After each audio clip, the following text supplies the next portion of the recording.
जय श्री कृष्णा। राधे राधे। मार्गशीर्ष कृष्ण पक्ष की उत्पन्ना एकादशी व्रत कथा।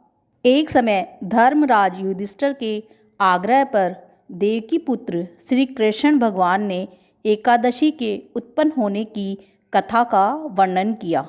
उन्होंने बताया कि हे युधिष्ठिर, सतयुग में चंद्रावती नगर में मूर नामक का एक क्रूर राक्षस हुआ था। उसने समस्त देवताओं को युद्ध में परास्त व अपदस्थ कर दिया। अपदस्थ व त्रस्त होकर देवता श्री विष्णु भगवान की शरण में गए।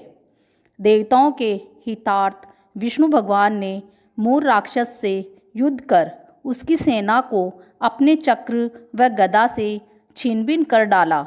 उन्होंने अपने भीषण प्रहारों से मूर राक्षस को विदीर्ण कर दिया। घावों की पीड़ा से मूर राक्षस बेहोश हो गया। उसे मरा जानकर विष्णु भगवान विश्राम हेतु बद्रिका आश्रम की सिंहवती गुफा में चले गए। इधर मूर राक्षस चैतन्य होते ही बद्रिका आश्रम सिंहवती गुफा में जा पहुंचा और विष्णु भगवान की निद्रावस्था का लाभ उठाकर उन्हें नींद में ही मार डालना चाहा। तभी तत्काल विष्णु भगवान के शरीर से एक तेजोमयी दिव्य स्वरूप भीषण शस्त्रों से सज्जित कन्या प्रकट हुई। इस तेजस्विनी कन्या ने मूर राक्षस से भयंकर युद्ध किया।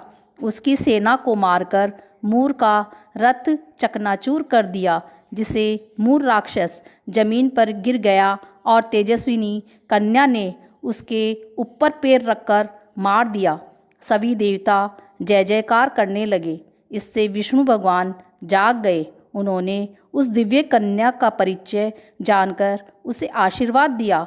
वह कहा, आज से लोग तुम्हें उत्पन्ना एकादशी के नाम से जानेंगे और तेरी पूजा पाठ करेंगे। तुमने मेरा सुकाज किया और दुष्ट राक्षस मूर का वध किया। इसके कारण तुम अमर हो गई। एकादशी पर जो कोई व्रत या उपवास करेगा वह इस कथा को कहेगा, सुनेगा, उसके समस्त कष्ट व पाप कट कर अनंत पुण्य का फल प्राप्त होगा, वह मोक्ष को प्राप्त होगा। इस वर की प्राप्ति से एकादशी अत्यंत प्रसन्न हुई। इस व्रत की समाप्ति दूसरे दिन सूर्य को अर्घ्य देने के पश्चात विष्णु भगवान की सेवा पूजा करके करनी चाहिए।